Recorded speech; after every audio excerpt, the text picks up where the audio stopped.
And we're live, you guys. Yes, let's talk about these macros. Let's get this started, right? Let's get the macros going and do a little chat. Wait for you guys to get into this, into the live stream. What is up? What's up, everyone? So, you guys are coming on in. And Ava, you are number 1. Hello from Scotland. Been there. Long time ago. Was skating with Tony Hawk in the Highlands. Long time ago. So I don't know if this church is still there, but we did a competition in this church in Glasgow.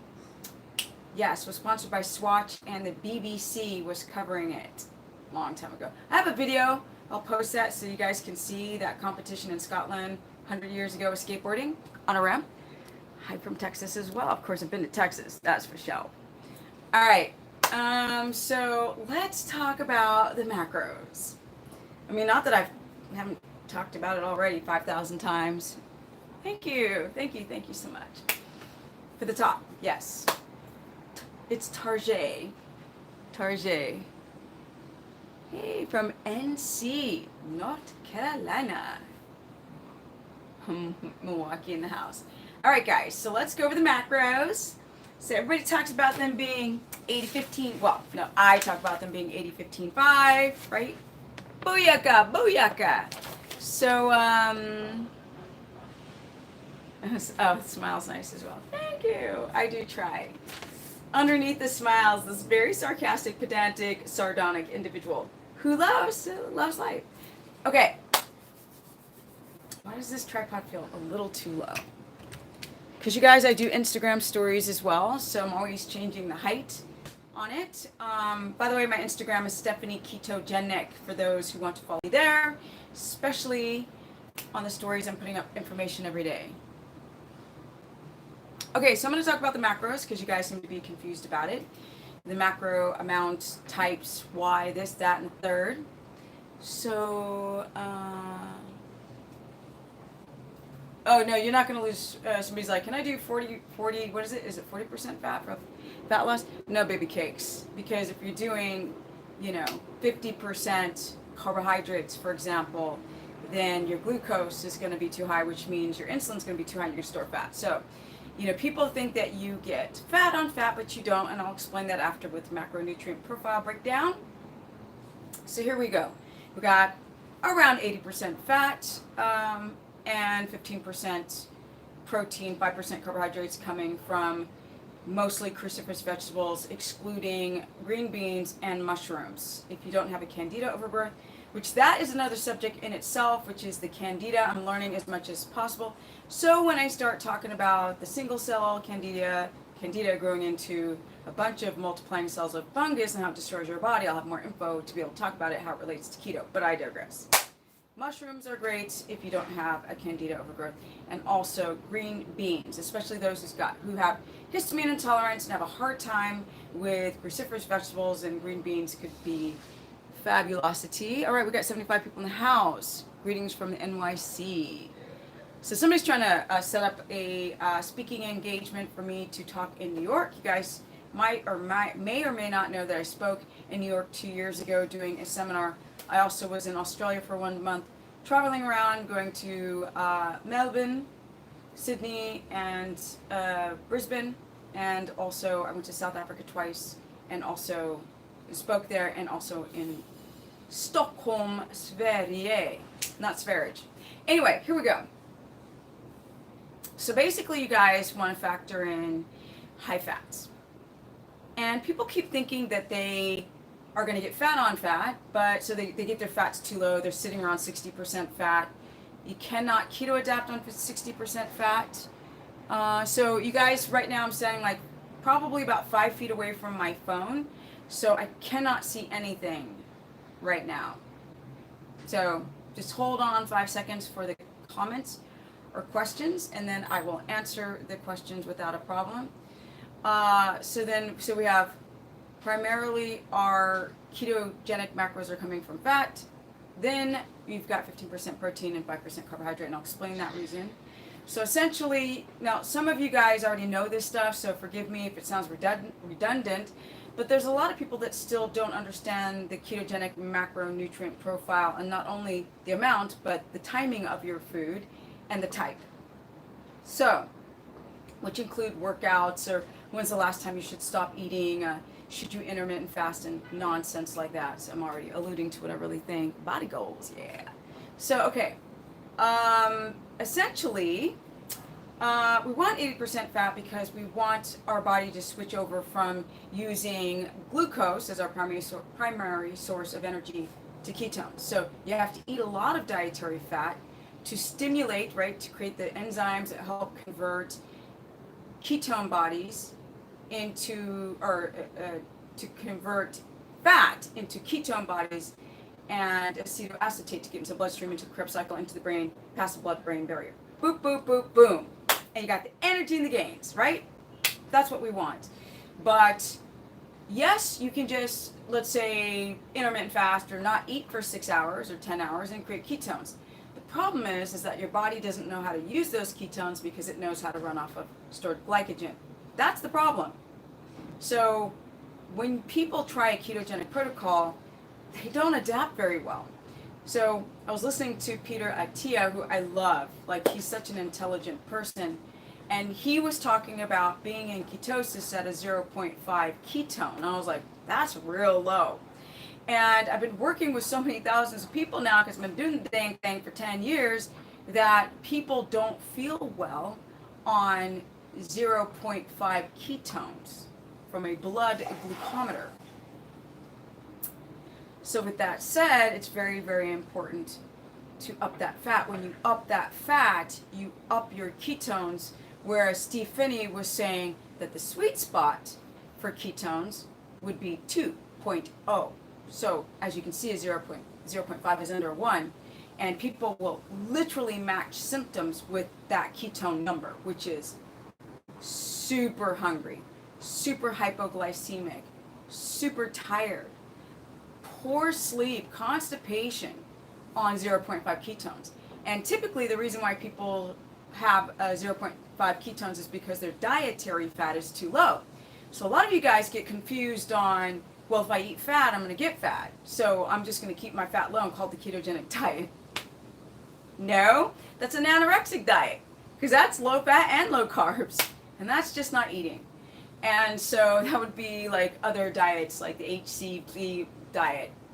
So I've got 91 people in the house. Can we like up? Oh, 88. Can we get some likes going on in the stream, guys?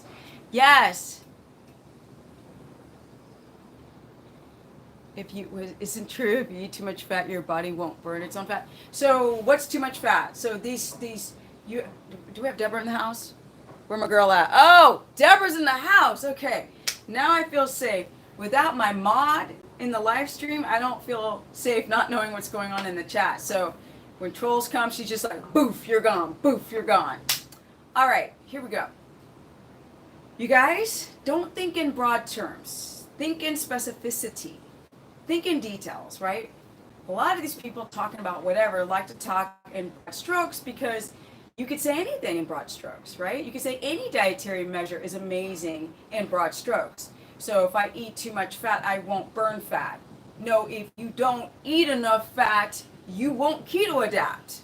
And if you don't keto adapt, then your body is still primed and conditioned to use glucose, which means a non-stabilization of your homeostatic hormones and blood sugar and immune system, which means that you age and die. Not healthy. Don't think in terms of body fat. Think in terms of keto adapting. You cannot get lean, right? You can't have the business. So I keep saying this, you guys know I'm 51 years of age, and I get these comments, oh my God, you're 51. Yes! Keto, 10 years strict, no refeeding, eating over 200 grams of fat. So let's go and break that stuff down. So in the beginning, I ate 400 grams of fat. Did I gain some weight? Yes, because at that juncture, the body was like, there is so much fat coming in, and I was converting ketones, but there was a surplus at 400, 5'3", I don't need to eat that much fat. So I gained, guess what? 8 pounds max. That's nothing. Nothing. So I dropped down my fat to around 200. So now I eat about 220 to 40 grams of fat per day. So when people are like, other people are like, so much fat, 200 grams, I can't do it. Can I do like 120 grams of fat? I'm like, no, you have to hit 200. And they're like, how? Like, it's so much food. Hold on, let me show you something, guys. Let me show you what 227 grams of fat looks like. That's so much food. You can't be serious. Cannot be serious. Oh, it's hot. You cannot freaking be serious. All right, guys. That is 227 grams of fat. Okay? For the day. Don't this look like an ice cream sandwich? In fact, this is smaller than an ice cream sandwich. Right? The mind is a terrible place sometimes. People think that 200 grams of fat is so much when, look, this is 227 grams of fat. This is tiny. If I were to melt this, I don't even think it would be a half a cup. It would be so little. If I were to melt this, right, how much do you think that would hit? Like around here? There? That much fat, maybe? For the whole day? You see, guys, we are primed and conditioned to think that it's so much. So we've been taught that fat makes us fat, and so we're not learning about the biology or the physiology to understand what happens from the second you stick it in your mouth to the second it comes out the other end. What happens? So forget whatever you learned, because it definitely was the wrong information. Right? I eat that butter right off the block too. Tell them, Deborah. All right. And yes, I know, please do not talk about how Kerry Gold's getting sued for being corn finished. I know. Let's keep going. Now, I just wanted to give you guys a visual of what around 200 grams of fat looks like. It's not a lot. If I melted, that'd be nothing. Nothing. Zero. I remember my mom, when I was growing up, she would bake a lot of food. Or she'd make Kool-Aid. Yes. Okay. Born in 1967, we drank Kool-Aid. And literally, she would have like a cup, 2 cups of sugar and just pour it into a pitcher of water. And even as a small child, I was like, is that a little bit too much sugar? Even as a child, I knew that was too much sugar. That surpasses the amount of fat that's there. So you guys have to understand that sugar spikes your blood sugar. Fat doesn't. Barely. So if you notice the trend with your blood sugar, if you do every 30 minutes up to 2 hours, if you are a person who's healthy, right, who doesn't have like insulin resistance or type 2 diabetes or, you know, poor thyroid, leptin, inefficient fat cells, somebody who's estrogen dominant, hypoglycemic. I'm not talking about you people who are histamine intolerant and Crohn's. I'm talking about a healthy person like myself. That when someone like myself eats a cup of sugar or a cup of fat, if I measure my blood glucose up to 2 hours on fat, you'll notice a spike and a drop. In fact, if I did the test 10 minutes before I ate, and then every 30 minutes, you will notice that my blood sugar spiked up to 30 minutes, and even maybe up to 40 minutes, and then it does this thing where it goes, and it drops. But it doesn't become hypoglycemic. It doesn't drop to, 25 milligrams per deciliter or 40. It'll drop to that pre-tested number. So that's my glucagon and insulin working just friggin' perfect. If I ate 2 cups of sugar, I would be either First of all, I'd have to go to the hospital, that's for sure. Oh, I can't even imagine what would happen if I ate 2 cups of sugar. That would be bad. But I would zing up real high, really, really high, and then I would literally crash and on the floor. So if we were to test my blood sugar every 2 hours after doing like a cup of sugar, let's even a cup of sugar, I'd probably have, my blood sugar would probably be up in the 200s, if not higher. It would be high. It'd be real high. Yeah. And then my pancreas would just have to just overshoot it by just releasing bolus amounts of insulin to bring it back down. But it would overshoot, right? Because the insulin overshoots the glucose in the blood, because it can't do the math on processed modern food. It can only do the math, insulin can only do the math really in a safe way on if you were to live outside. And I'm not living outside, I live in a shoebox. So with that said, my blood sugar would shoot up so high, and then the insulin would have to overshoot it to make sure it all got out, because if it's not out, it could put me in a coma. True story. I could be put in a coma off of eating a thing. Subscribe to my Facebook. Go to her website, stephanieperson.com. Thank you, Deborah. Yes, you guys have a keto course where I talk about this kind of stuff. Today we are talking about our workouts, because I don't think that that's talked about enough in the keto sphere of how do you eat, how do you exercise, how does it work? Yes, motorcycle. Los Angeles. Okay, so with that said, you have to eat fat to then digest it and allow the brain to sense, because the brain's very smart, the medulla is very smart, and it can sense what's in the bloodstream and see that my glucose is not being spiked that high. That means my insulin's not spiking that high, which means I'm not going to become hypoglycemic and gut my glucagon response. That the dance between insulin and glucagon are just going to be, they're going to be happy together. What's up, cuz? What's up, cuz? They're going to do that and work perfectly, which is going to keep me here rather than here. So if my blood sugar shoots up and down and up and down, you know what's happening? That means that my pancreas is doing a crappy job.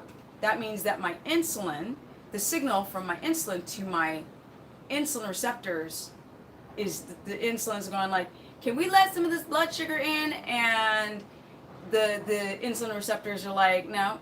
And so then the blood sugar just keeps climbing and you just keep getting fatter, because what the body cannot utilize for energy to store is this fat, right? Eat a lot of carbs, store fat. Blood sugar, insulin's going to always overshoot blood sugar and then store it, because you can't poop or pee out that stuff. And you can't, with all this processed food, you can't utilize all that glucose, because if it stays in the bloodstream, you guys will have like blindness and like heart attacks and all coma and all this kind of weird stuff. You must eat fat, right, to moderate that insulin. And eat fat, and the insulin doesn't spike that high. So what makes you fat? Insulin. You know what else? What else makes you fat is estrogen. Because if you keep eating them carbs, people, and having your fats too low, then your body becomes really, really good at gluconeogenesis. Okay, with the absence of enough carbohydrates and the absence of enough fats, dietary fats, to induce ketosis, then your body will really, really love to break down the collagen under your skin. You know, the turkey gobbler, the flabby arms that women talk about, the men that exercise and exercise and exercise, and when they get older, they just get this liquid skin thing right here with chub around the middle. And no matter how much cardio they do, you guys can't get rid of it. No matter how much cardio a woman gets, she can't get rid of her cellulite and her estrogen dominance, because estrogen within the cells makes more fat. So you just keep getting fatter, dieting. True story. So you have to eat fat. And then in the beginning, the body's like, where's the blood sugar? Where's the blood sugar? We need glycogen. We need glycogen so we can have energy. But the body doesn't know how to use the ketones that are being broken down. That's a process, which is why I say it can take 3-month chunks of discipline. And so people have their macros incorrect. They'll have 50% fat, 60% fat. They'll have 35% protein, or 30% protein, and 10% or 15% carbohydrate. And that's in the net, eating things like cheese and nuts, and not looking at the quality of food and like bouillon cubes with MSG. Why? And in the beginning, it's kind of like all these stupid diets. People are like, oh my God, I feel amazing. I lost so much weight. Don't I look fabulous? And then they rebound, right? Because we've got a machine here. It's a physiological machine, and it has every little thing, every enzyme, every hormone, every cell has actions that it has to do in balance. So you eat crap, you might see a notice in your insulin in the beginning, and then it rebounds. If you intermittent fast, what's going on with that gut bacteria? What's going on with your electrolytes, right? At first your insulin stabilizes, and then the brain's like, okay, well, I'm not using these ketones because you're not eating enough dietary fat, so why don't we just go into gluconeogenesis and have very unstable glucose. So 80% fat, so that's around 200 to 220 grams of fat, yes. 80% fat, 15% protein. A lot of you guys are confused on the protein. And I get people, like women, to start at 200 grams of fat, and for men to go from 2 to 3 and maybe even 350 to 4, depending on how active you are and how big or athletic you are. Because you can't eat 200 grams of fat if you're a 6'3" dude who lifts. Like, you're gonna feel horrible eating that little fat. And if you use a glucometer, it's very interesting that the amount of fat really appears very consistent in your ketone numbers. And I know this because all I do is keto coach people, and I've done it for years. So y'all that just jumped on the wave, okay, stuff's done a long time. And so you've got to do this a long time to collect enough data, and different types of individuals with different types of metabolic issues, ages, you know, illnesses, autoimmunity, like level of fitness. You have to do a ton of people with histamine, ton of people to know how to then put together the macros. So with the ton of people, generally I'll say 200 grams of fat to start with a woman. I don't care if you're 5 feet tall, I'm 5'3". Then we've got men. That really depends on your testosterone level, your lean mass, your sleep, your exercise, the demand of exercise on your body. Yes. So 2 to 3 to 350 for a man. Now let's get into the types of fat. Animal fat. Because you know what? We're animals. Okay? We're animals. And I don't care where and what part of the world that you're in. We eat animals. So in all different parts of the world, we don't have avocado oil, okay, or olive oil, honey, okay, or coconut oil. How are you going to adapt on those fats, right? But in other cultures, they've got dairy, right? They've got horses and goats and cows, and they suckle from the teat and get fat that way. There's organ meat and brain and the fatty bits of an animal. So we are animals and we eat animals. That's where you get your fat. And the reason why I've come to this understanding is because a lot of people are afraid of animal fat because they're afraid of the cholesterol, so they'll do a lot of olive oil, which is like a really unstable fat.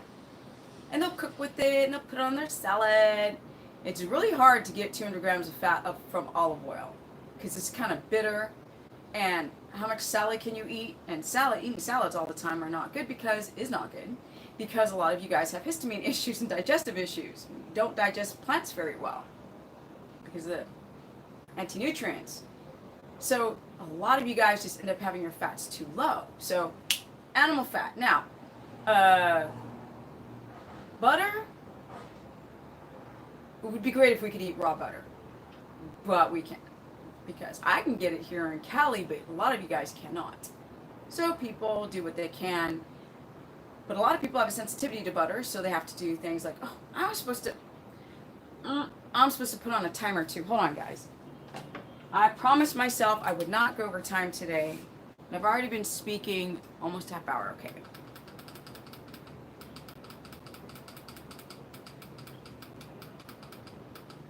All right.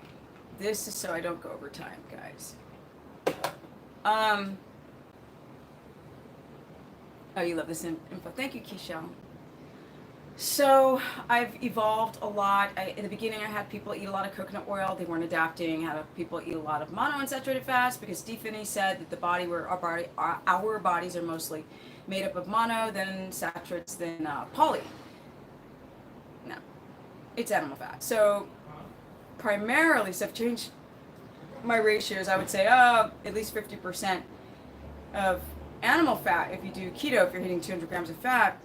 So at least 100 grams coming from animal fat, but I was only doing that because people were complaining so much about being afraid of the cholesterol. So then they would do a bunch of like avocados and they weren't adapting. They would do a lot of coconut oil, totally not adapting. No cheese. Because I'm pretty sure that you guys are not eating A2 raw cheese, which is better than A1 pasture by a million leaps. But I digress. So, we got 121 people here in the house. Can we like up the stream, guys? Can we get the likes up? Because I'm trying to break down macros. So, how about I just sit here for a hot second so we can get the likes up, because likes obviously bring more viewability to the YouTube World Wide Web. And I know this for a fact because when I'm doing live streams, I'll get people saying like, what are you talking about? Who are you? Like, what is this? And so the more you like, the more it gets into the filter, and you guys can, I can get more people involved in the stream. So if you guys like up the stream, only 70, we were sitting at 76. We got a lot of people who are still like, I don't know if we like this girl or not. Like up the stream, guys.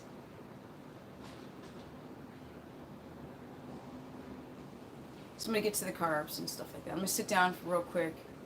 Oh, Deborah, can you, because a lot of people don't even know how to like the stream.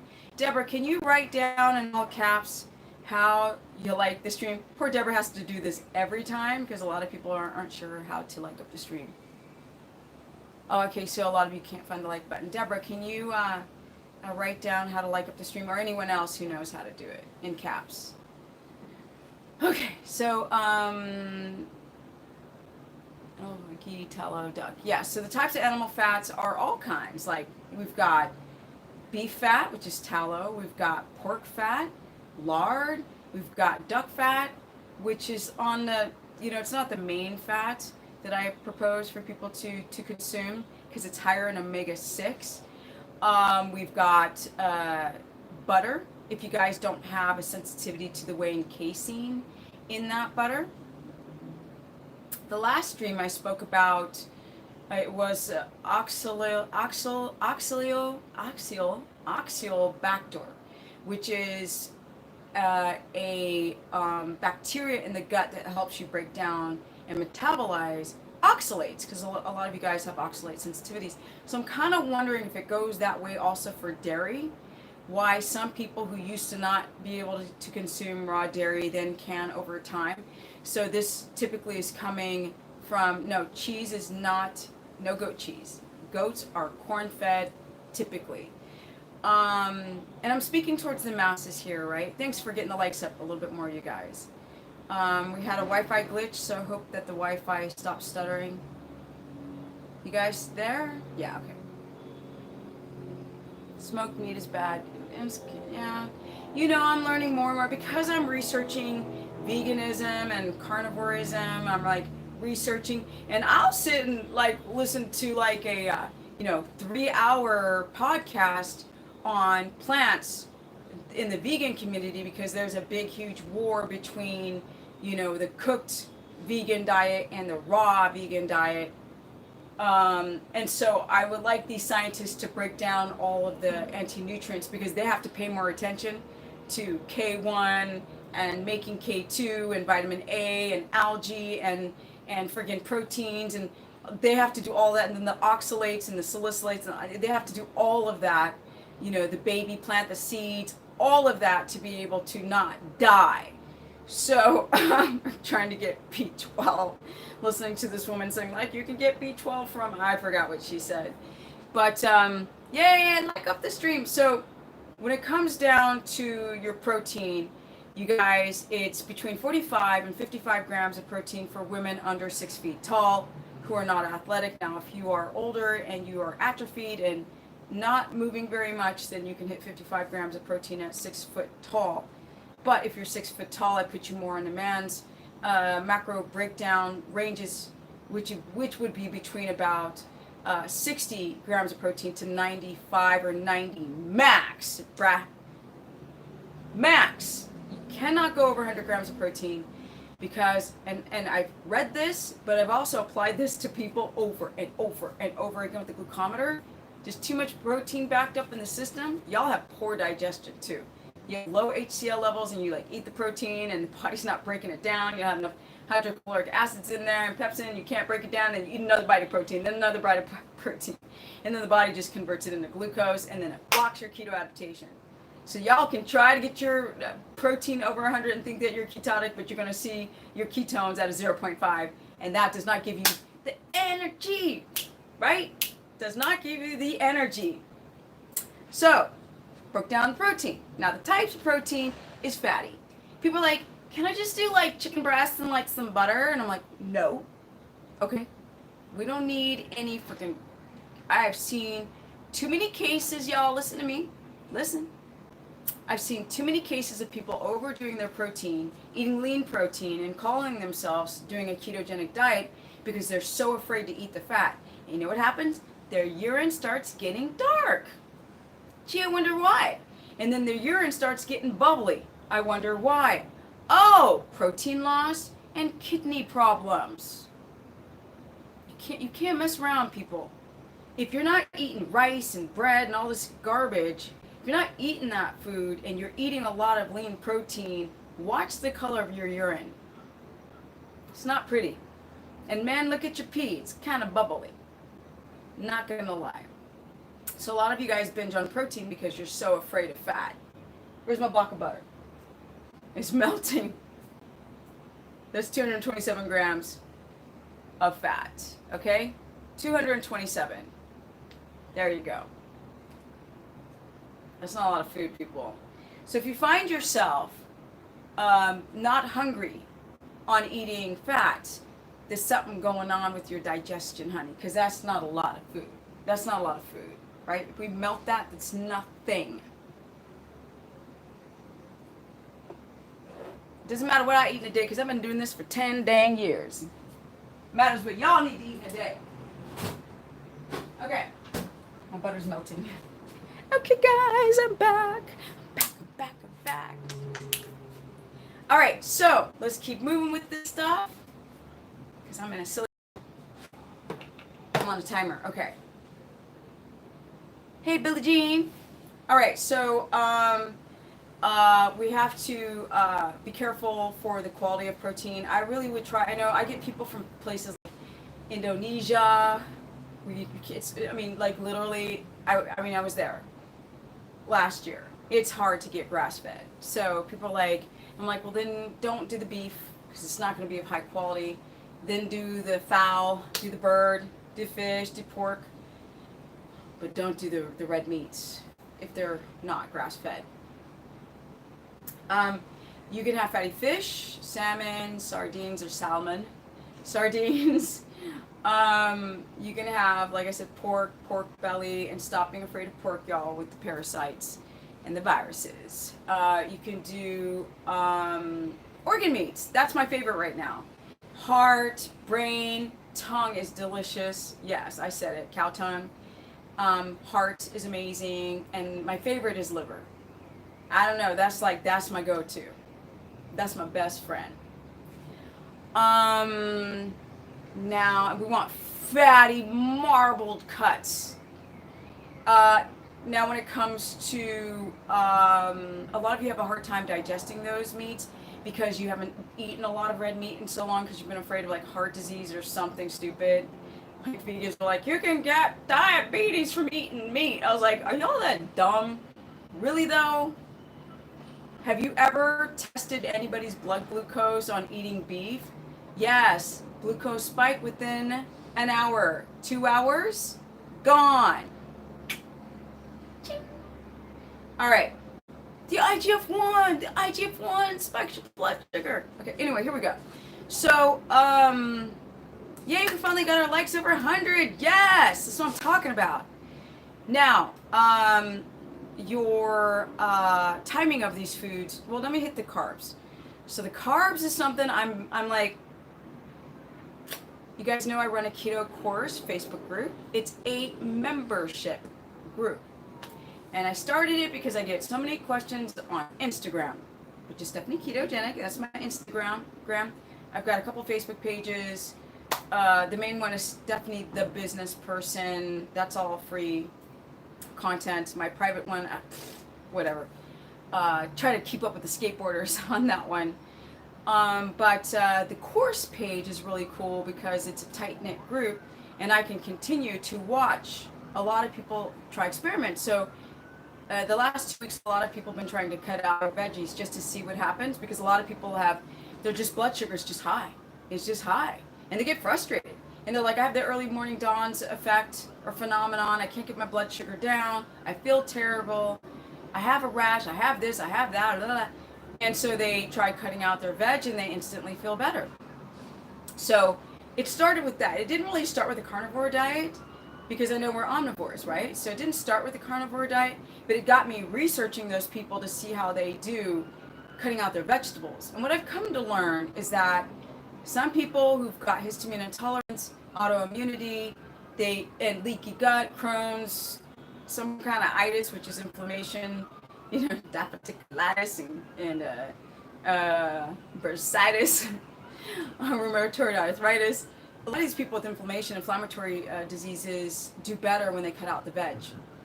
But I always think that should be for the short term. Plants do have their place.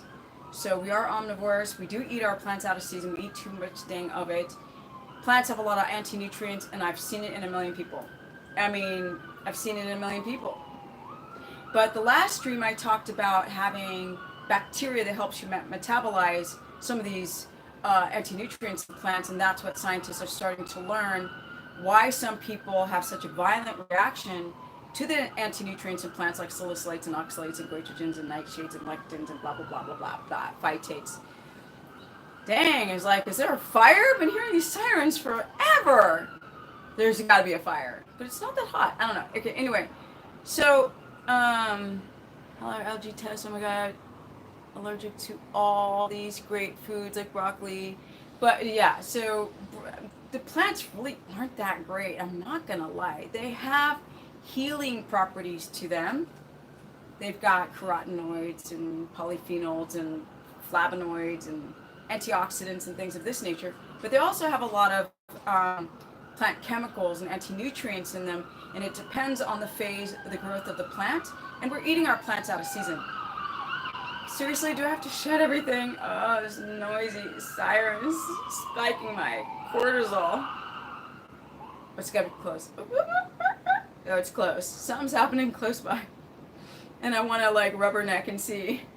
All right, so essentially, I'm still gonna say cruciferous vegetables. You can have up to nine cups, but I don't even want people to eat that anymore because I realize you don't need it. Once people cut out all of that fibrous foods, they poop better, right? Because this fiber can bulk up in your colon and not get out. And it's very scratchy to the walls of the colon. See, because me learning all about front gut and hind gut digesters, and cows can ferment and gorillas can ferment, and a lot of these animals can ferment, and they chew a lot longer this fiber. We don't. We eat something and just run out the door, like swallow it in chunks of the anti-nutrients, and we're wondering why people have broken blood vessels around the nose, while they have rashes and bloated and tired and dark circles under the eyes and wrinkles in weird places and saggy skin. Like, a lot of you guys can't handle not only the toxins in foods, but you can't handle the plants, and we're eating them out of season, and they've been genetically altered and hybridized and bred and this and that, blah, blah, blah. And then there's glyphosate on it, and so you guys are super toxic. And that's why when people cut out the plants, they feel better. But plants have their place. They do, because when I watch some of the carnivore people, and I'm still trying to understand them, I'm not saying no, but some of them are like, they see somebody eat a plant, they're like, no, you're gonna die.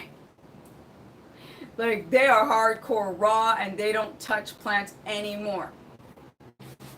So what I like to do is just try to understand our digestive process, how we have such high acidity, why people can eat high meats and rotten meats without getting sick, how that bacteria might be able to help repopulate and balance the gut flora. So the amount of carbs now is negligible and negotiable. So 1 cup per meal, if you don't have histamine intolerance, if the food doesn't end up in your stool, if you don't have colitis, 1 cup per meal is good. That's what I'm thinking. And don't overcook your food and don't eat it raw. So you're screwed, right? Raw vegetables aren't good. Not even lettuce. And are not. And cooked vegetables are kind of carcinogens. Boiled vegetables? Whoa, this stuff gets complicated.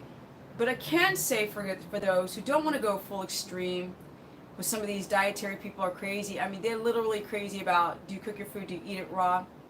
What I propose for those who do cook food is to make sure that your liver and your kidney and your colon and your whole body is as healthy as possible, because you're going to have to learn how to detoxify from some of these toxins, which we do have great detoxification pathways. And this is the reason why we're kind of like cockroaches. We can literally destroy our body and not die. But the quality of your life is horrific. And you're probably going to develop some kind of disease. So, you guys decide how you want to do, if you want to do raw or not, if you're going to do the carnivore diet, if you're going to do raw or not, that's your decision. But cooking does destroy the food. That's just the way it is. Now, some plant source foods, you can access some of the nutrients in the plant by cooking it, but then you can't cook too much. So you know what? You guys are just going to have to figure that out yourself. But 20 net carbs, look at the different carb counts, total carb count for spinach or broccoli. It's not very high. It's a couple grams for spinach per cup and 5 to 6 per cup of broccoli, for example, the cruciferous type. I'm going to sit my butt down, answer some of your questions, and get out of here, because I don't have much time left. Here we go. Ready, guys? Here we go.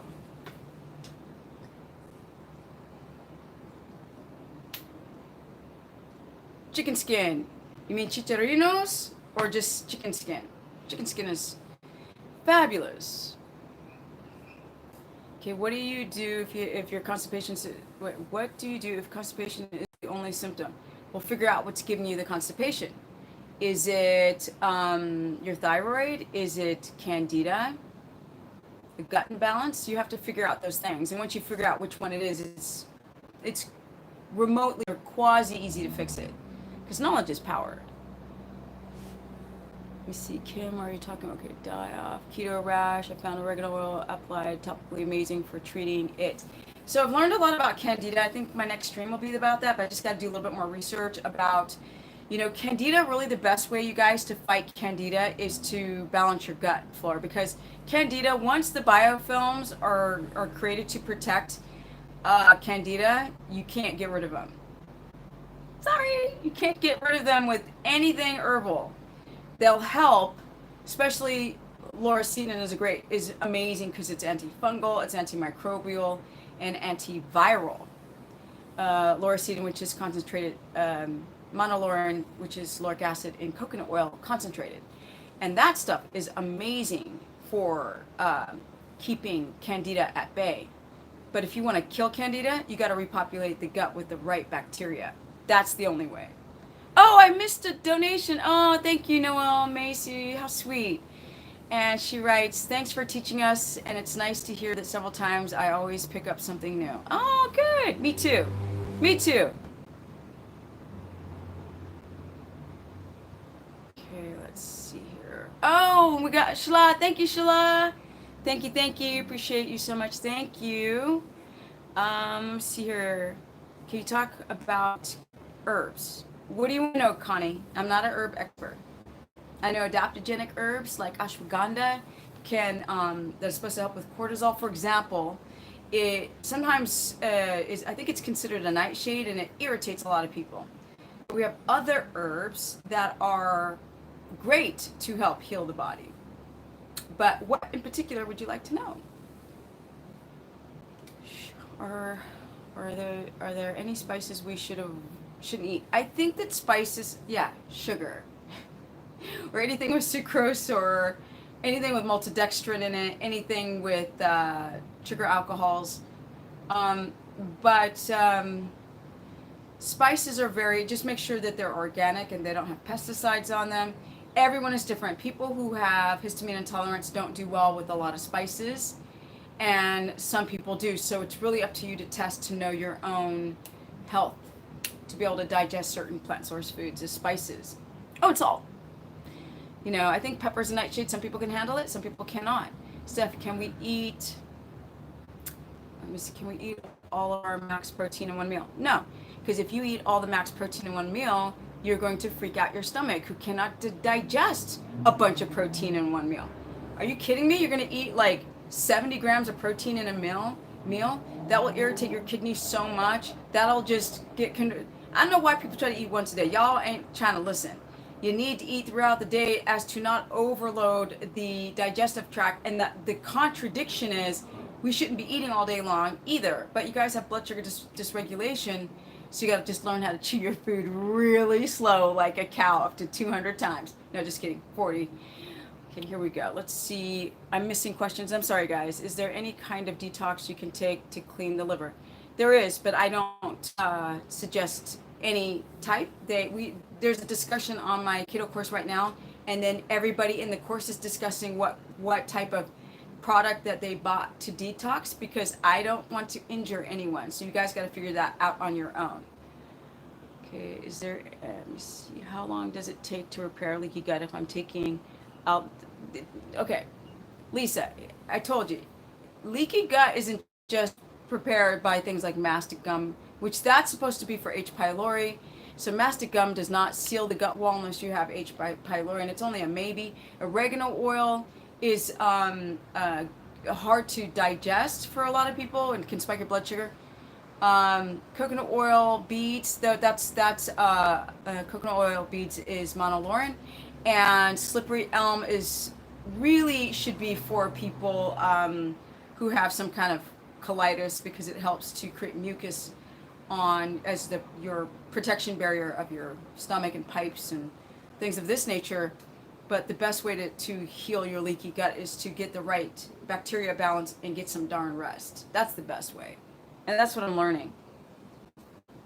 Yes, it's imperative to work out, period, because we are humans and we need to be moving all the time.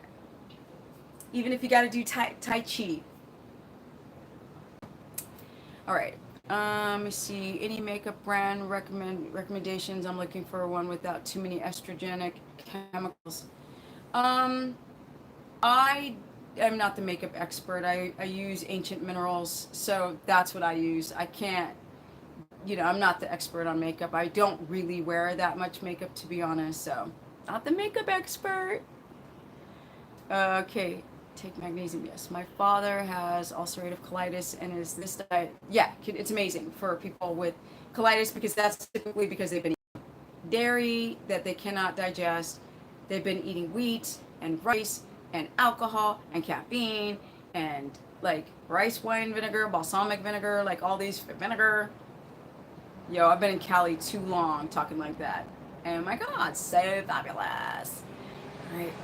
As in, I traveled for a long time and now I'm back. Like, okay.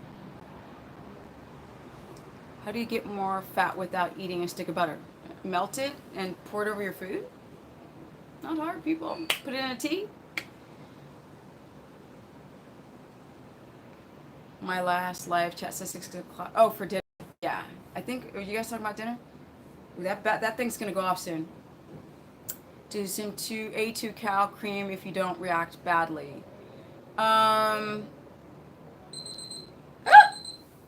little timer went off, people. It's time for me to go. And this is because I talk too long. Oh, Becky, to maintain your weight on keto, learn how to keto adapt and address your autoimmunity and get your macros right. Get your sleep right, get your breathing, your circadian rhythm. Yes. Blue light exposure, breathe right. Yes. Posture. Yes. Repopulate the gut.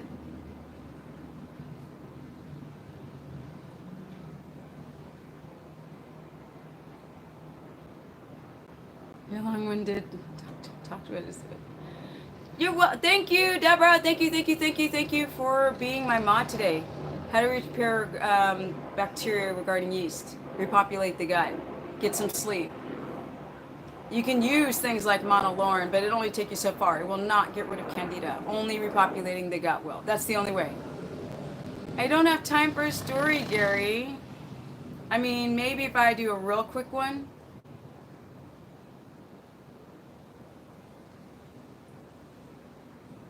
It dropped. Your ketones, yeah, because what is it? Nerida? What is it? Nerida? Ida? Cortez? Sorry, botch your name. Probably because you're allergic to the glutamate in bone broth. Steph, I'm pretty sure I got my keto adaptation wrong. Now I'm to the point where my adrenals are crashing. I've been adding fat and salt and getting a lot more sleep. Jessica, get a consultation. Like literally, like I don't know what you look like. I don't know any stats about you. Or join the course page, the keto course page at stephanieperson.com. But no, I mean I've got thousands of videos now that you guys can watch to get more information from. Gary wants me to do a story. You know I love my Gary, and my Deborah, and my Keishel. I don't know what I should talk about. I feel like talking about something about life. Natasha says, thank you so much for the info. Hopefully soon I'll be joining Facebook page. Yeah, it's only $15. And if you only want to do 1 month, you can check it out and then, unsubscribe before it goes into a second month.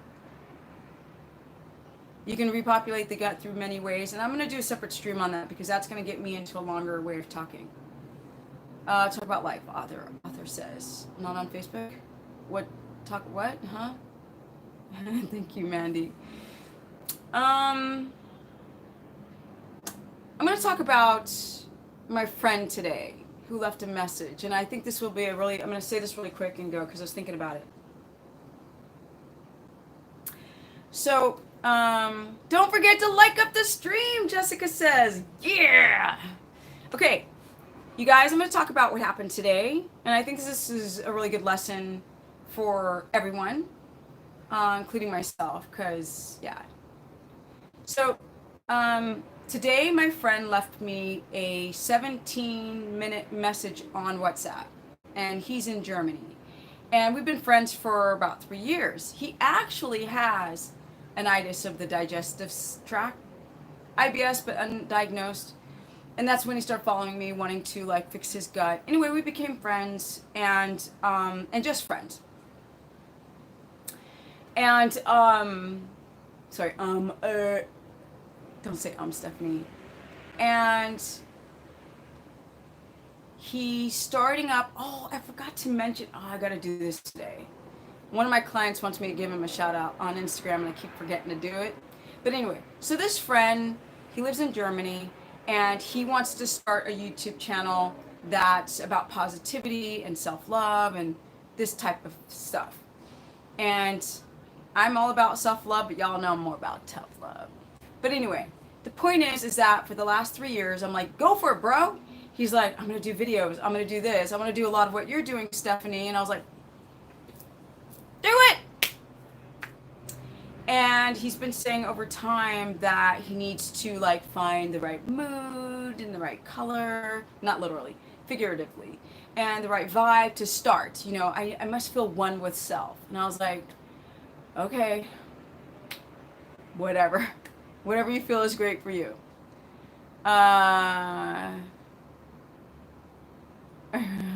Thank you. The little action figure holding skateboard. Right? Let me give you a visual. Right? Big front side over the channel. Okay, so so he says to me today, I'm gonna, get my Instagram going and I'm gonna get my YouTube channel going.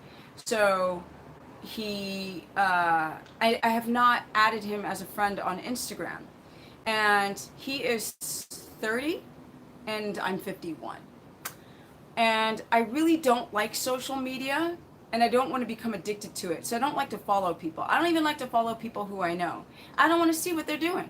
I don't want to see it, don't want to look at it. I don't, because if I look at it, then I become affected by it, and I don't want to be affected by it. I want to focus on things that are more beneficial.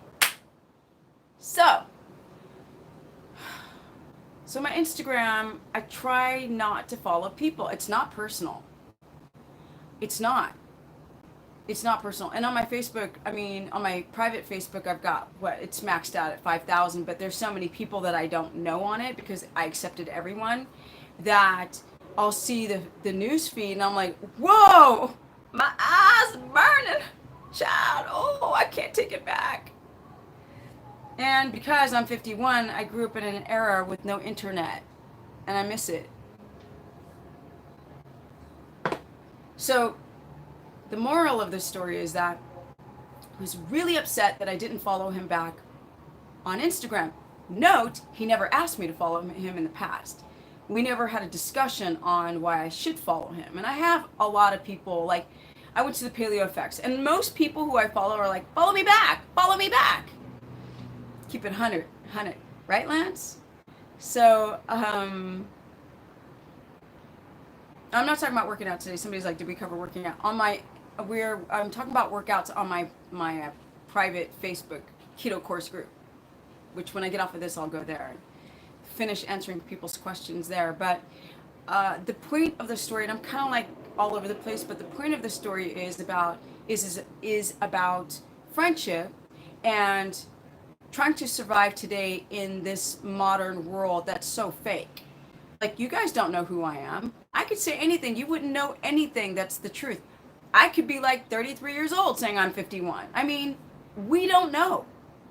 And so to keep my sanity being on the internet, I have to rethink my life. I'm drinking water, honey. Just chill. Y'all know I only drink water. All right, there you go. So I allow myself to be too distracted. So he was upset that I didn't like him back. So he used Stephanie language, right, to try to communicate with me. And it was like, I read it, and I was like, first of all, he's German. Germans don't talk like that. Second of all, dude, shut up with that. I was like, what? So I'm a smart girl. I knew, in my way to look at the situation, I knew what it meant. That one line of being like blah blah blah blah blah blah blah to me, and then in caps, I knew what he meant. He was trying to be humorous, and so I left a message on WhatsApp, and I said, look, what's really going on? Who gives a crap if I follow you or not on Instagram? Who gives a shite? Really though, bro? Come on. What's really going on? Because there's a message. And if there's something going on you're not telling me, tell me. So his first message was, oh no, no big deal. I really didn't think about it. I was like, but that's not you to type that stuff. He's like, no, it wasn't. I was like, you were trying to model my language so I would take it better. And I go, I'm a grown-up woman. You don't have to talk, because I'm very silly. I'm like, you don't have to use a language in a text that's not you to try to get me to listen. Like, I will listen. I'm 51. Like, I listen. I'm not distracted. There's no gnat falling around my head. If you talk to me, I will look you in the eye and I will listen. I will shut up and listen.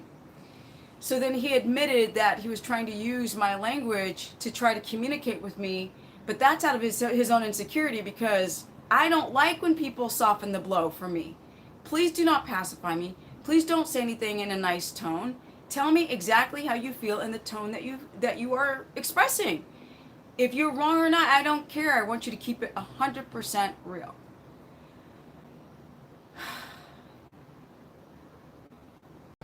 Yeah. It's like, what I want to say to you guys, especially the millennials out there, or the generation after that. I'm not a child. But, I live in a city where people don't have families. People want to be in the industry. They want to be actors and musicians and writers and directors, and, they want to start businesses and be entrepreneurs. And this town is expensive and it's hard to live in. So you have all of these young people who've got these dreams of grandeur.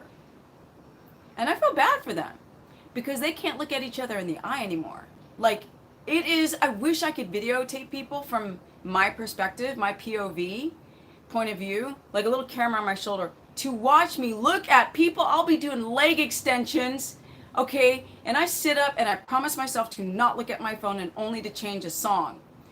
And I'll look at them in the face and they're like, every time. Every one out of like 70 people, somebody will smile back. Like, I'll be like, it's the weirdest thing. I'll be like, and then like 20 minutes later, I'll be like, do some bicep curls. I'll look in the mirror and that person's staring at me and I can see them in the mirror. I'll be like, yo, I can see you in the mirror. Like,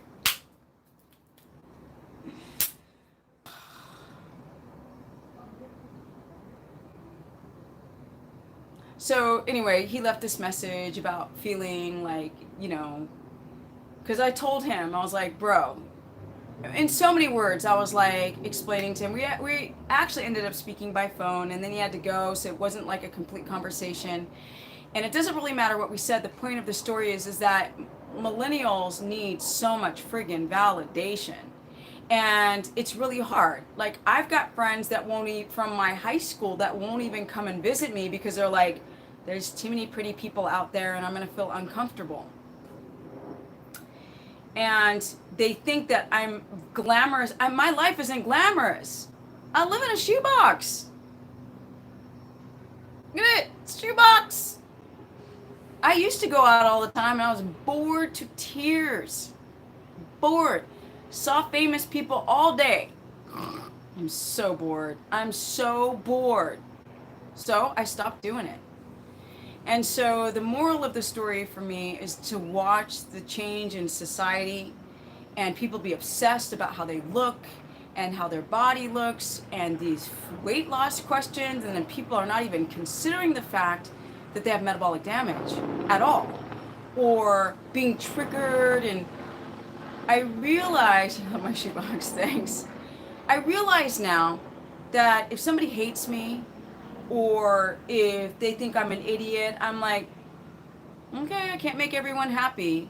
But when you're younger, if somebody hates you, it's just, so I watch a lot of other live streams and these people can't keep their mouth shut. I know I can't keep my mouth shut, but I'm learning. Like, they will literally, they just can't keep their mouth shut. They can't do, like, it's the word. You ever watch these live streamers? It's like a train wreck. It's a train wreck. They're emotional, they're subjective, they will troll each other, they will war with each other, they will comment on each other's pages and just rage on each other. And that's the millennial era. So that's I mean, I didn't really complete it because I need to talk to him again. But I told him, I go, look, you 30, me 50, me don't give a shite. I don't care. Like, he created all of this sensitivities in his mind, or you, like, I follow you, but you don't follow me, and, I feel this, and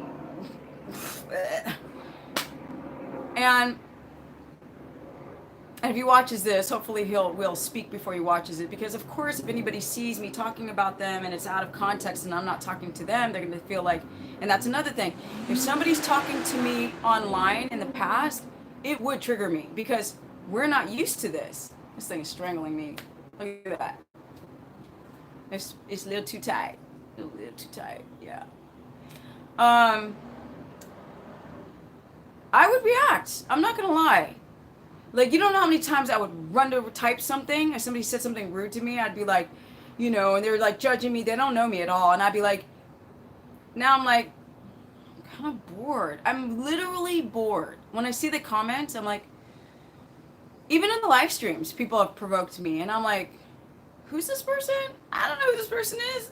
Why am I reacting? So I feel bad for the millennials because even I have to learn how to get that out of me. This modern society and not knowing how to be just yourself. Like, if you guys lived, thank you so much. Was it apologize goat or something? Thank you.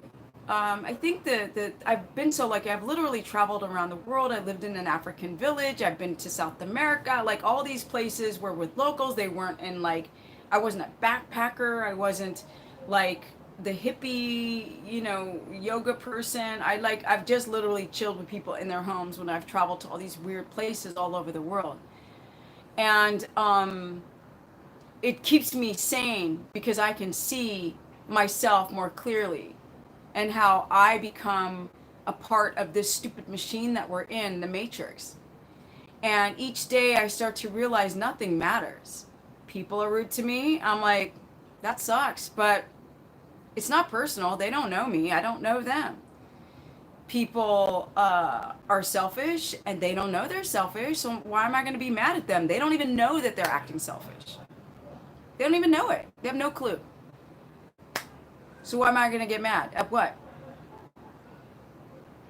The world is in the matrix. Now, I was listening to vegans talk about consciousness, right? Seeing beings and consciousness. And like, one person's like, I don't even think humans are conscious. Because they're not aware of they cannot look at themselves from an outside perspective. They can't see themselves from the eyes of another, because I promise you, there's like 113 people here, which I'm shocked, listening to me ramble. But when you tell people, like if I go, you're a dick, the first thing people do is they react and they defend. Thank you so much, Fluff WLZ. How important it is to eat fermented foods. This person's like, you stop talking about this stuff. Okay, so kimchi has too much carbohydrates anyway, so forget like the kombucha and kimchi and things like sauerkraut. You've got to really test it, because some people have a dysbiotic gut so bad they eat that stuff and they feel like they're dying because of the histamine response. You guys have to just test around with that, but I digress. Good way to get me to answer the question, right, is to pay for it. Ugh. But anyway, so this is what I want to say to you guys about doing keto or any diet, or why are you doing it. Meditation, yes. But the problem is that people don't live in the present, Angela. But they cannot see themselves objectively. Like, I know how I appear. I appear, in my first videos, I appear to be an idiot. I know that I appear strong and strong-willed. If somebody were to try to, you guys know, if somebody tried to beat me up on the street, I'm not gonna be like, you know, you can sense that I most likely will not be afraid. You guys sense that I have some semblance of intelligence, or can see that I'm in good shape. So you can see that how I put myself together aesthetically. I'm aware and I'm very conscious of how I appear. But when it comes to interpersonal relationships with people, and how like two people speaking together might view each other is very different. One person perceives it like this and one person perceives it like that. And at the end of the day, you have to stop listening to your own chatter in your brain to actually, what is it? Know your enemy. What is that saying? Know your enemy so you can defeat your enemy. People don't know and it could be self-afflicted enemy. It could be your own demons. Know what they are. When I ask people to describe themselves, thank you, Deborah. When I ask people to describe themselves, they will always go to what they're good at. And so when people ask me, I always go to what I'm bad at, because I'm bored with trying to be perfect. I'm bored with it. I'm bored. I'm bored. Can I talk about what I suck at so I can laugh at myself? or purge whatever I think about myself, I want to purge it out. Ask anyone you know. Tell me what you suck at. And I'm telling you, they literally they'll just go right to what they're good at. And they won't even realize that they've done it. Child, I cannot move to Texas, honey. No, that is not going to happen. I'm already having a hard time being near the coast, which I prefer. I'll talk about what I suck at another thing, because that'll keep me just talking. Y'all know I'm talking too much right now. But,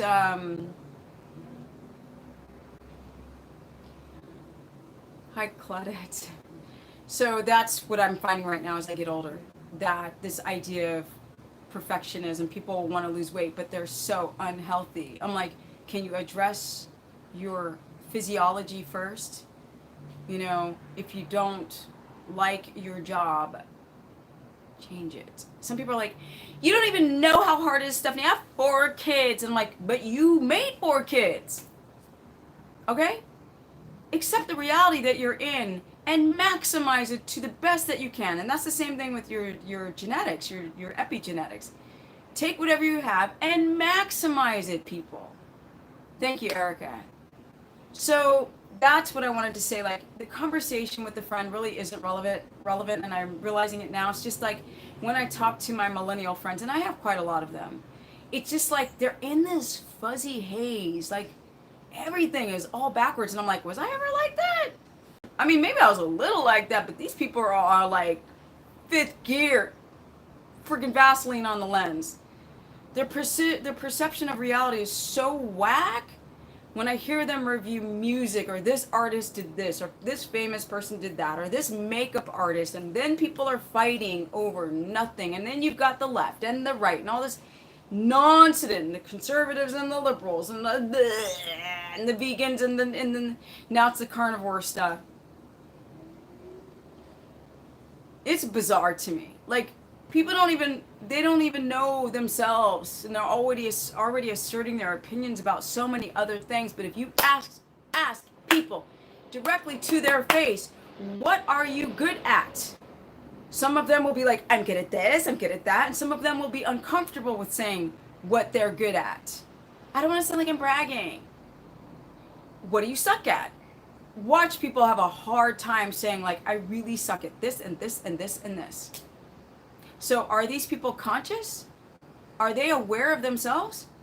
Are we pre-programmed to just attach ourselves to some group? I'm in the keto group. I'm in the carnivore diet group. I'm in the vegan group.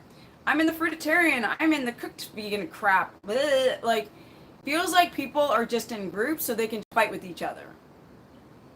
And they don't know about themselves. That's what's a trip. Or color skin or racism.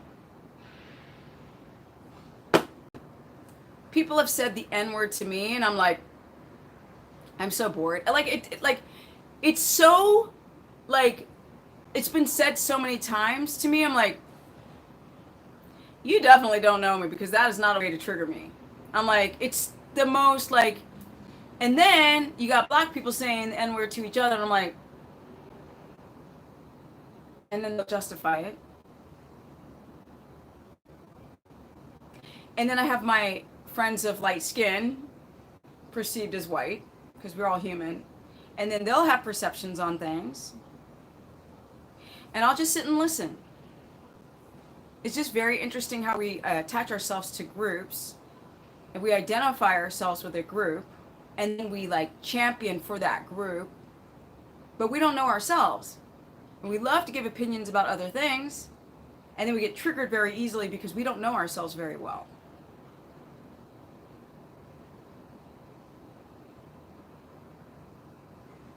Plato, know thyself. Exactly.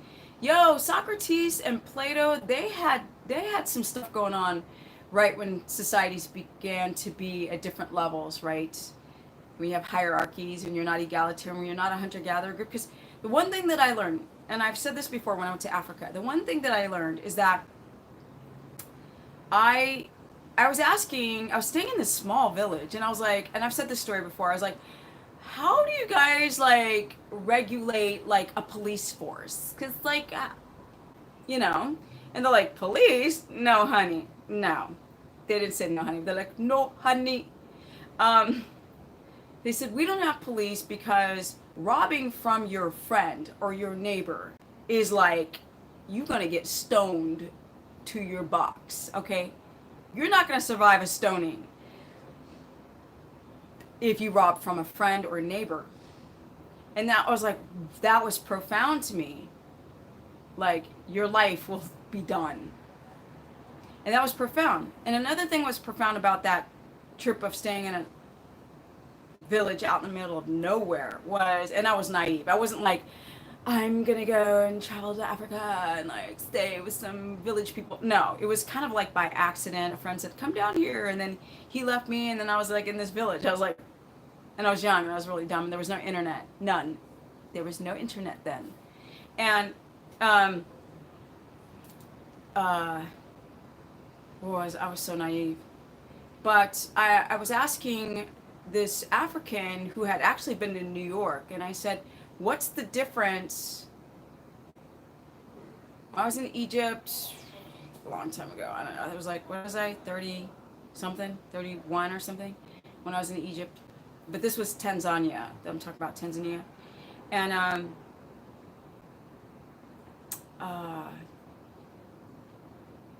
I asked this guy, I said, well, what's the difference between the two societies? And he said, when I went to New York, I was like, he was like, what is this? What is this? Homeless everywhere. In the village that village I was in, you have a neighbor, an old school friend, a cousin, but you have someone, and you will never be alone. And that was it. That's it. That was a really profound moment in my life, because we're always alone. And these people who can't look at me in the eye when I'm in public, not everyone, but the majority of them, especially millennials, do unto others as you would have done to you. But see, is it Barbie? But people don't know, they're not conscious. They don't realize that they are doing things to other people that they don't want done to themselves. They're not aware of it. They have no clue. Therefore, it's kind of hard. It's difficult for me now to get mad at people. What is there to get mad at? Somebody says something stupid. They don't have a clue. Plus, people aren't like, they're malabsorptive. They don't get enough vitamin D. People are super B12 deficient. Their serotonin is low. They have poor impulse control. They have rotating thoughts. Like, they're all on SSRIs and pharmaceuticals, and they do bad things, and we don't. Their gut biome is screwed up. They have anxiety. They have ADD. They have all types of anxiety, depression. And like I said, know your physiology, but also know, are you conscious? Are you aware of yourself in society? I would beg to say that a lot of you are not, because the questions I get about keto want to make me pull my eyeball out with pliers. Not because people are dumb, but because a lot of the questions are impulsive. They're not well thought out. Like, what is really important? Is it really important to weigh 20 pounds less on a scale? But you have a thyroid problem and you have disease, and the ridges of your nails are yellow, and your tongue is white, and your stool is pale, and you're bloated all the time. Hair's falling out, and you've got rashes all over your body. And you're talking about fat loss on a scale? Lord have mercy, child. Where are we going? That's what's up. Plus, we're just misinformed. But just be open-minded. So that's the moral of the story. I guess people are different. Everyone has their own strength and weaknesses. No, fluff. It's not like that. It's not that all PCO. Everybody's different. Oh my God, like everybody. No, we're all human. If you understand the DNA, we are very freaking similar. We are more alike than we are different. We are more alike. We are different. The modernization of man has screwed us up and made us subjective. We don't know our place anymore. People sit at a desk and look at a screen all day to eat. That's not normal. No, we don't live in there is no broad stroke anymore. It's very clear that we are out of balance. All of us. Rich, I don't know you, so I need to know more about you to suggest how many grams of fat you should eat. Some malignant narcissists, psychopaths love to elicit emotional response, but they don't know, Barbie. They don't know that they're narcissists. They don't know it. They could have some kind of chemical imbalance within the body. We live in a narcissistic society. You know, the second that we're born, we're constantly told we're not good enough. You're not tall enough. You're not brown enough. You're not white enough. You're not this enough. Your boobs aren't big enough. Your butt's not big enough. Let's do more deadlifts. Like we're not young enough. We're not this enough. We're not blah, blah. We're not old. We're constantly told that we're not good enough. And then you take a chemical imbalance, a gut biome disruption, like the amino acids in the brain, poor development, poor childhood. And then you grow up and then you become a narcissist. Because we live in a narcissistic society. When you go like, how fast will it take before I lose weight? That's narcissistic. Because you're not looking at the fact that you're not healthy. So is it bad that we're narcissists? We're all narcissistic in some varying degree. But how conscious are you of your narcissism? That's the point. And people are not conscious. Right? And 40 years of being taught to eat wrong, resulting in all the damage. Exactly. That's a part of it. And everything, our moray, our morals. They are abusive pathologically. Who's they? Child, you got some stuff going on. Like, there's no they to me. It's all of us. There's no they. It's not them over there. It's me. It's you. It's everybody. We're all narcissistic to some varying degree. Unless we're living in an egalitarian tribal culture where we need each other to survive, we are narcissists. We are. How's that to swallow? No, we are all malignant narcissists. Barbie, we all are. That's just the way it is. Okay, guys, I went over. I was going to talk for 30 minutes. I talked for an hour and a half. I'm bad at this. I'm really bad at this. See what you guys want to know one thing I'm really bad at? Doing short streams. Hallelujah, sister. And we have pathologize the human condition. We have. Because Barbie's like, malignant narcissist over there. They're a narcissist. I'm like, no, we all are. That's why I don't trip anymore. I listen to people argue about such stupid things. I was like, your cortisol's high now. Like, you don't look well. You look like you're about to pop. Can't sleep. Look, we're human. People like this. Somebody annoyed me today. I was like, okay. When I was at the gym, I was like, all right, check. But I'm not mad at that person. I just don't like being around. Like, I cannot want to be around people who annoy the crap out of me. But I'm not mad at them. I'm not like, I can't believe she said this. I can't believe he did that anymore. Like, as I get older, that becomes less and less. I might think it for like 15 minutes and then I'm like, who cares? They don't even see what they're doing. For the most part, people are half to 3/4 of a bar of butter. Oh, you're talking about food. Okay. No, we are not malignant. We are empaths. See? Well, whatever you think, baby cakes. Just take care of the body. See, that's a way to diplomatize, which is not a word. The whole thing. Okay, guys, thank you so much for joining the stream.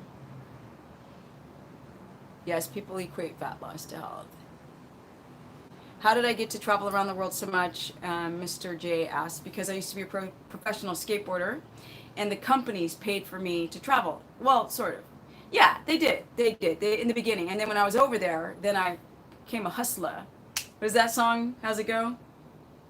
How's the song go? Like, I work, what is it? What's the song? Not I'm a hustler, but I don't get tired. I was hustler. I was like, I don't get tired. Like, I became a hustler. Like, I just made it somehow. I lived over in Europe. I was hustling. And I was just making it. And that's part of my personality now. So now I'm here and I'm just living the life. Every day I'm hustling. No, not that song. It was I don't get tired. That was the one I was thinking of. But every day I'm hustling. So we're imbalanced because of our diet, our brainwashing. This is getting very deep. No, I always talk deep, child. That's why I do story time at the end of my videos. You're not used to me. Sorry. Deep. See how like me talking about this stuff is deep and not just normal? Like when I went to Greece years ago, you'd see these like old men sitting playing like chess, just talking about politics, and they still love each other. Nah, I'm just having a conversation. No, I don't see people as malignant narcissists. That's not in my vernacular. I don't even care. That's just too much energy to think like that. No, I just see us as humans, and I think we've just been, you know, we've just been damaged. We've just been dropped on our head when we were born. That's all. We're all human, though. I don't get tired, right? Mm-mm-mm-mm. Kevin Gates, exactly that song. So thank you guys. Time for me to go. I told myself I wasn't going to talk this long, but at least it's not 6 o'clock yet. I'm going to go to a funeral tomorrow of a really good friend who OD'd tomorrow. Wish me luck. Psyllium husk is horrible for you. Get rid of it. Have a great night, Mandy. Thank you again, Deborah. Thank you, everyone, for joining the live stream. It was Gary who asked me to do story time. Otherwise, I was going to get off the stream. Sometimes I like to talk about something else. I just think it gets boring talking about keto all the time. Maybe that's just me because I'm the one doing the talking. But I thought it'd be fun to discuss something else and to see your guys' response. Even though that person thought people are malignant, some things.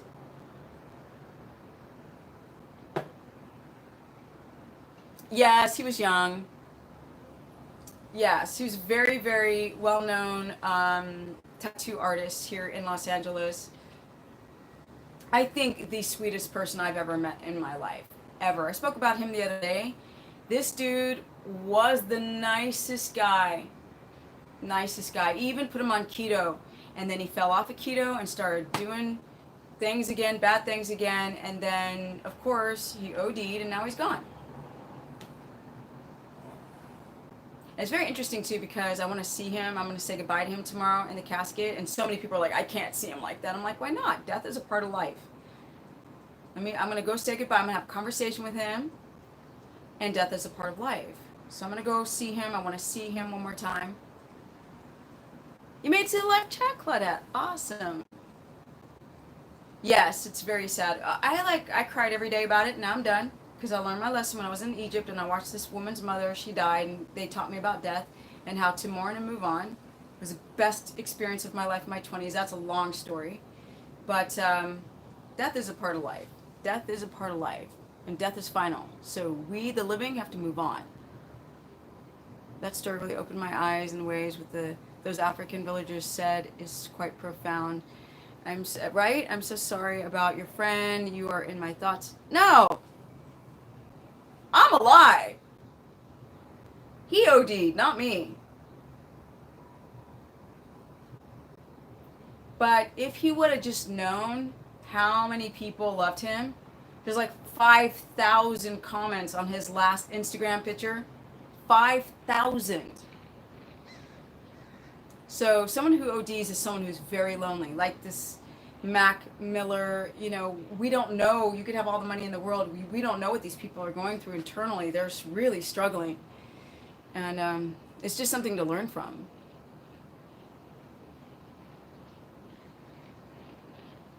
It's so funny. Barbie's still on that subject. Good luck, baby cakes. I love you too. Like, I've moved on. Sorry. Who's the hooligan? I can't wait to go to Scotland again. I really love Scotland. Okay, guys, have a great. This might think it's cold, but it's not. People may think that's cold. Who knows? People can think whatever. I can't stop what people are thinking. I let it affect me. I process it, learn from it, move forward. Do you ever get lonely? How do you deal with it? Yeah, of course I get lonely. Of course. All the time. But I wake up every morning like, hallelujah! Yes! Yes! Yes! Yes. Even though I get lonely, I'm like, yo, I am so freaking fortunate. I am so happy I'm me. I am so proud of myself and my accomplishments. I'm good. I'm living good in this skin. I'm feeling it. I'm feeling myself. I'm placid. And then you get lonely, But then I'm like, yes, girl, You made it. 51. What? What? 51. You made it, girl. You made it. You're still excited about life. Yes. That's how I wake up every morning. Always. I made it. I made it this far, you guys. I made it. Yes, I made it. Let's keep it rolling, right? Yes. Strong here and here and here. And then you get lonely. And then you're like, you wake up again the next morning, you're like, yes, honey. Yes. Half a century. Half a century. That is nuts to me, right? That's nuts.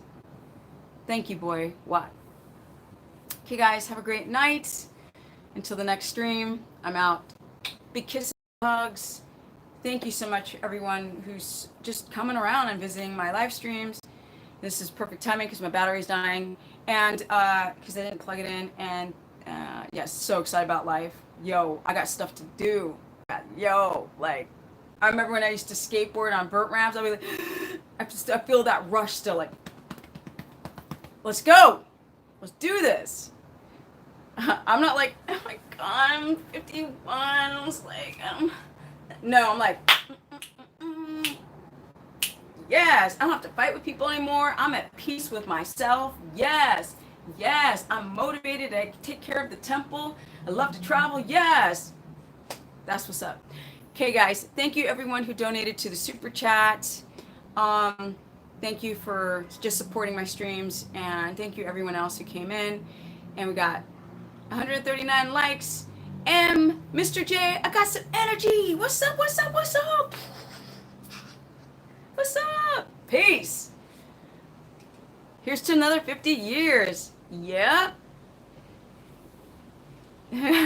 Stacy's like, really? She's like, child, I am 60. What did she say? 60? 65. She's like, really? You're right, Stacy. Thank you. Thank you. Thank you. I can't wait until I make it to 65. So, thanks, guys. Have a friggin' amazing evening. I'll be back in a couple days because tomorrow y'all know where I'm going to be at. And yes, just thank you. Thank you, everyone. I'm out. Till next time. Keep it real. Peace. Thank you, Rebecca.